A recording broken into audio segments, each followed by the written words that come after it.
अस्सलाम वालेकुम welcome to life style of Farhana. என்னோடய சேனல் சப்ஸ்கிரைப் பண்ணாதவங்க கண்டிப்பாக சப்ஸ்கிரைப் பண்ணிக்கோங்க. என்னோடய வீடியோஸ் உங்களுக்கு ரெகுலராக வரணும் அப்படின்னா கண்டிப்பாக நோட்டிஃபிகேஷன் பட்டன் கிளிக் பண்ணி வச்சுக்கோங்க. இன்றைக்கி வந்து உருளைக்கிழங்கு மசாலா தான் செய்ய போகிறேன். வாங்க அதுக்கு தேவையான பொருளை ஃபஸ்ட்டு பார்த்துக்கலாம். கடுகு, கடலைப்பருப்பு, கேஷ்யூ ஒரு 4 எடுத்திருக்கேன். டொமேட்டோ கட் பண்ணி வச்சுருக்கேன். ஆனியன் கட் பண்ணி வச்சுருக்கேன். கொஞ்சோண்டு மஞ்சத்தூள், மிளகாத்தூள், உப்பு எடுத்திருக்கேன். கருவேப்பிலை கொஞ்சம் எடுத்திருக்கேன். கொத்தமல்லி கொஞ்சம் எடுத்திருக்கேன். உருளைக்கிழங்கு பட்டாணியும் நல்லா வேக வச்சு வச்சுருக்கேன்.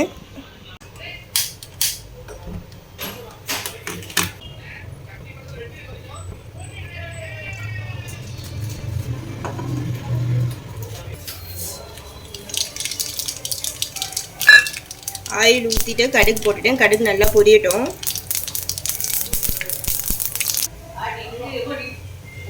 இப்போ கடலைப்பருப்பு ஆட் பண்ணிக்கிறேன்.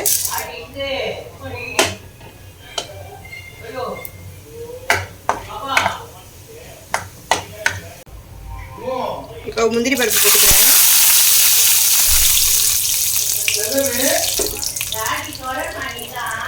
கருவேப்பிலை சேர்த்துக்கிறேன்.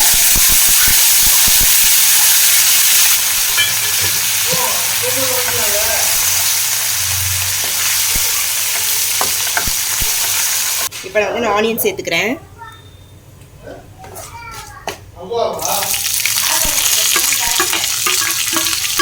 ஆனியன் வந்து ரொம்ப ரோஸ்ட் ஆகக்கூடாது, ரொம்ப வந்து வறுக்காதீங்க. பொன்னிறமாலாம் ஒன்றும் வர வேணாம்.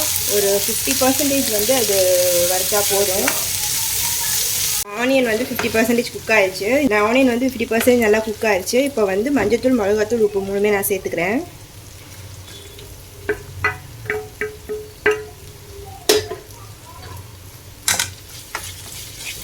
இது நல்லா வந்து வதக்கி விடுங்க.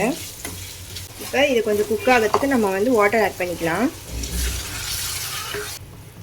இது வந்து இப்போ நல்லா கொதிச்சு வரட்டும், நல்லா கொதிக்கட்டும். இந்த இப்படி கொதிக்கிறதுல வெங்காயம் வந்து இன்னொரு 50% நல்லா வந்து குக் ஆகிடும். இப்போ இது நல்லா கொதிச்சு வருது. இந்த டைமில் நம்ம வந்து உருளைக்கிழங்கு ஆட் பண்ணிக்கலாம்.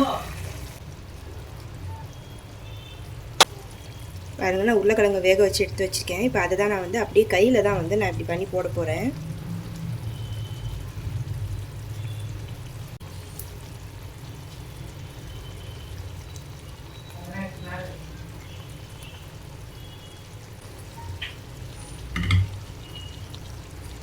இப்போ உருளைக்கிழங்கு போட்டுட்டேன். இப்போ நான் வந்து பச்சை பட்டாணியும் வேக வச்சு தான் எடுத்திருக்கேன். அதையும் நான் இதை கூட ஆட் பண்ணிக்கிறேன்.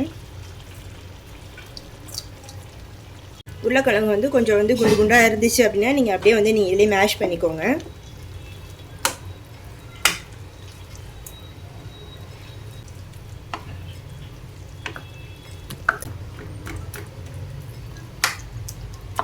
ஸ்டவ் ஆஃப் பண்ணுறதுக்கு ஒரு 2 நிமிஷம் முன்னாடி வந்து நான் வந்து டொமேட்டோ ஆட் பண்ணுறேன். இந்த டொமேட்டோ எதுக்கு ஆட் பண்ணுறோம் அப்படின்னா, போட்டதுக்கப்புறம் உங்களுக்கு கொஞ்சம் வந்து கலர்ஃபுல்லாக இருக்கும். அதுக்காக தான் இந்த டொமேட்டோ ஆட் பண்ணுறேன். அது இல்லாமல் லைட்டாக வந்து அந்த புளிப்பு தன்மை வந்து இருக்கும்.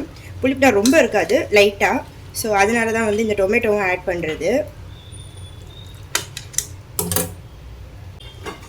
கொத்தமல்லி இலை சேர்த்துக்கிறேன்.